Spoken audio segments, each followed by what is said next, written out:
pola pikir bertumbuh. Nah, ini adalah ada growth insight dan fixed insight.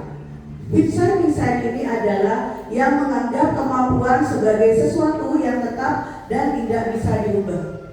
Nah, ini adalah growth insight, yaitu kalau fixed insight itu. Nah, pola pikir lebih penting dari keterampilan. Pola pikir lebih penting daripada keterampilan. Kementerian Pendidikan ini adalah fondasi dari keterampilan, bahwa dapat meyakini kecerdasan, tampilan bersifat tetap dan tidak banyak berubah.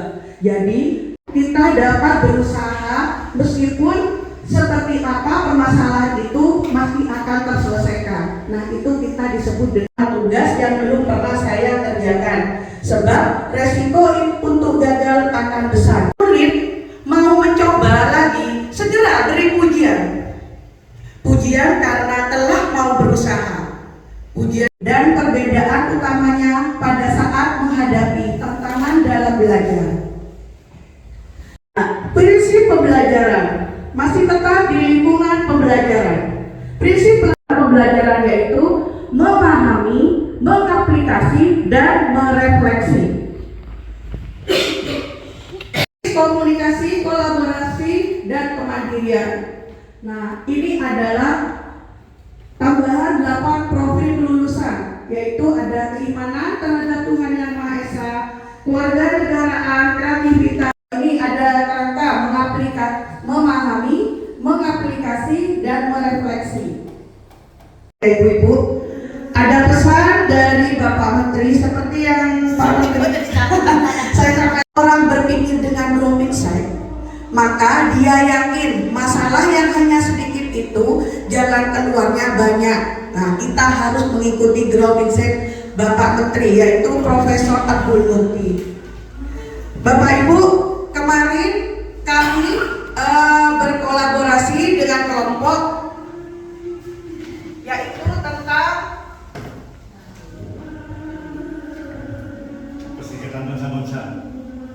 konsep PBB. Konsep PBB ini tadi adalah pengertian PBB, yaitu pola pikir bertumbuh, meyakini bahwa kita bisa dapat berubah. Meskipun kita gagal, kita mengulangi lagi sampai mencapai hasil yang maksimal. Nah, ini adalah cara merubah PPT ke PBB. Bagaimana cara mengubahnya? Kenali dulu, sadari, punya pilihan, lalu berbicara dengan suara PBB. Timbulkan optimisme. Ini adalah cara merubahnya. Lalu yang tadi sudah kita dijelaskan oleh Bu Tuti tentang growth mindset. Ya, untuk selanjutnya kita di modul 2. Ya, di modul 2 ini adalah pembelajaran mendalam tentang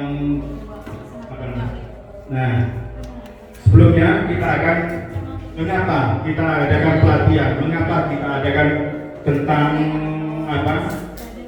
pembelajaran mendalam ini. Sebelumnya saya sampaikan bahwa pembelajaran mendalam itu bukan kurikulum, Bapak Ibu, bukan kurikulum, tapi hanya kita tetap menggunakan kurikulum yang lama, tapi kita menyempurnakan saja.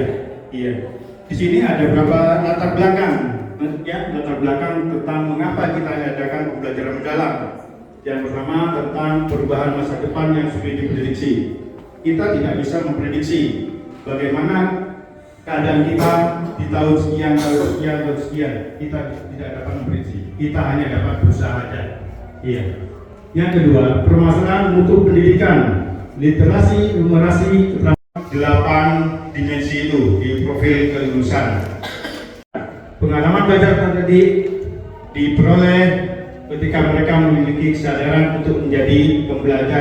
Bersadaran peserta didik itu mampu memahami apa yang kita ajarkan, apa yang kita proses pendidikan yang berfokus pada pengasah akal budi dan kemampuan kognitif, seperti kemampuan memahami olah rasa sebagai proses pendidikan yang bertujuan untuk mengembangkan kepekaan melalui kegiatan jasmani. Jadi dalam pembelajaran itu lanjut dulu.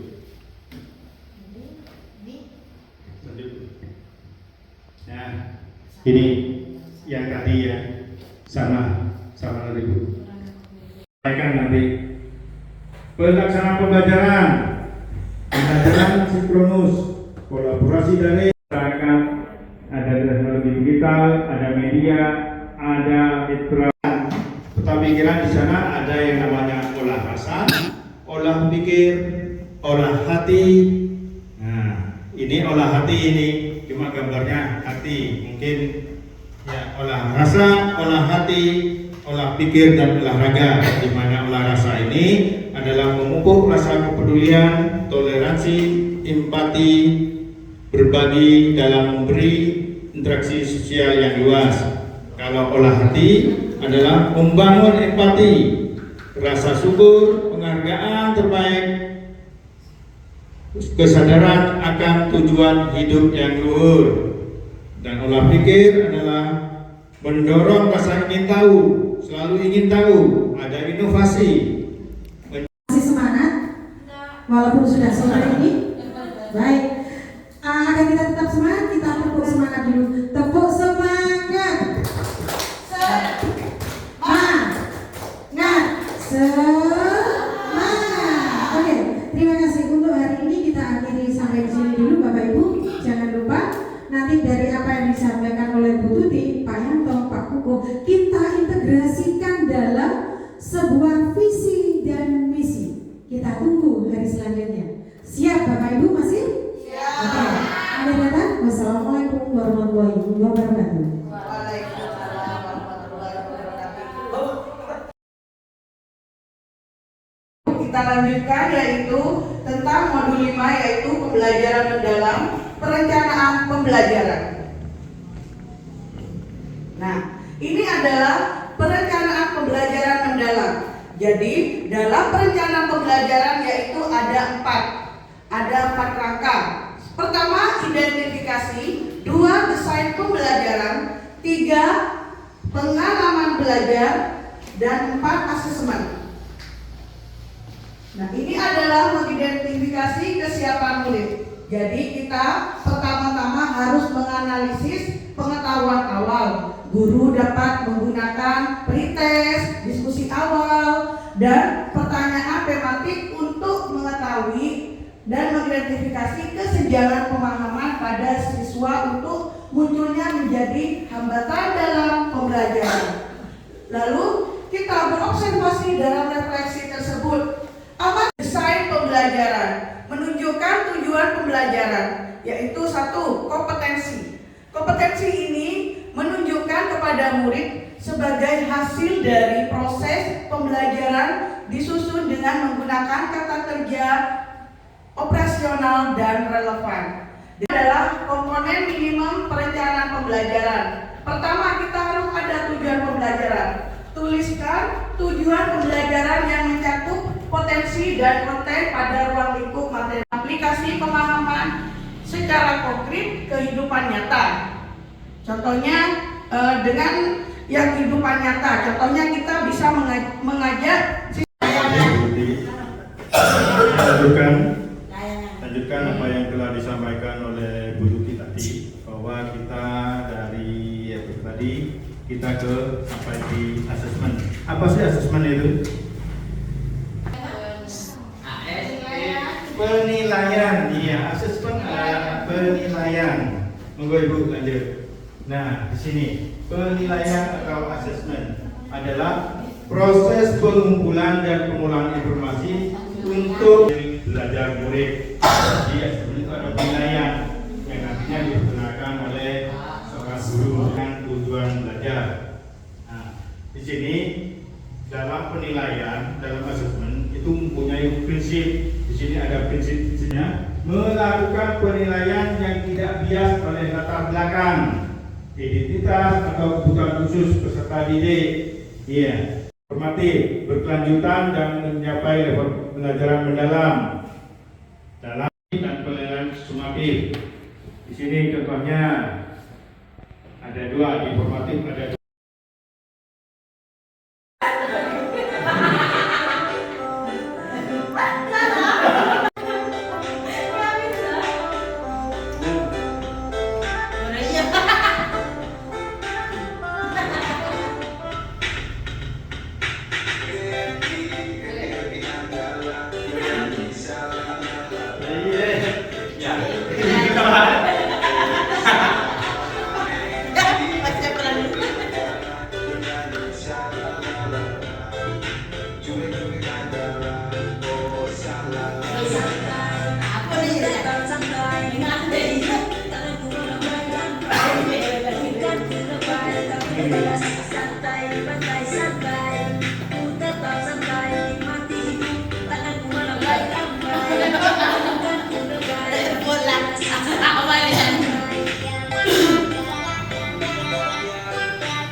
Mak Jaipong Bu Yuyun.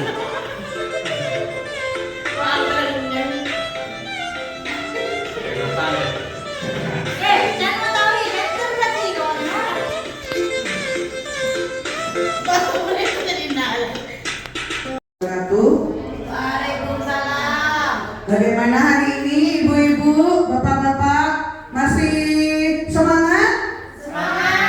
Mana semangatmu? Ini semangatku.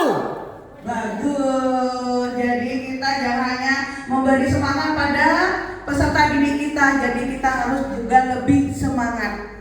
Nah, kita melanjutkan ke materi rencana pembelajaran mendalam. Nah, ini adalah salah satu contoh cara membuat rencana pembelajaran mendalam. Jadi untuk membuat rencana pembelajaran mendalam, kita melihat asesmen apa terlebih dahulu.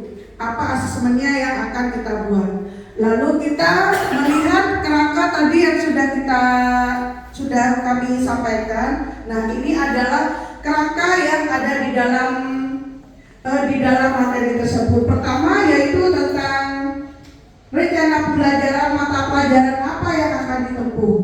Terus kelas atau fase dan materi. Selanjutnya nomor 1 identifikasi. Nah, identifikasi ini harus ada mengidentifikasikan kesiapan peserta didik dari pengetahuan awal, lalu keterampilan awal, sikap belajar. Nah, di situ semua di kerangka tersebut sudah ada.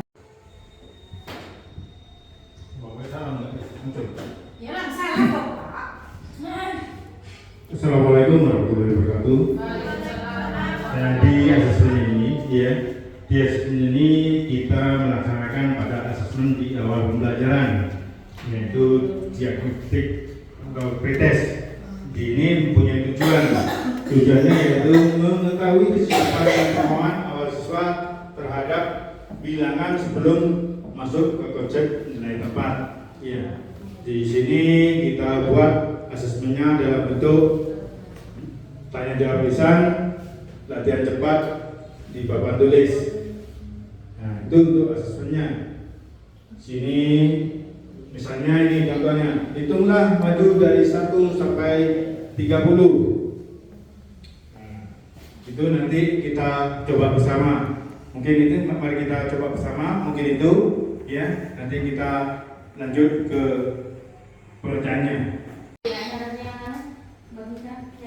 Nah, sekarang kita coba ya, kita coba melaksanakannya ya.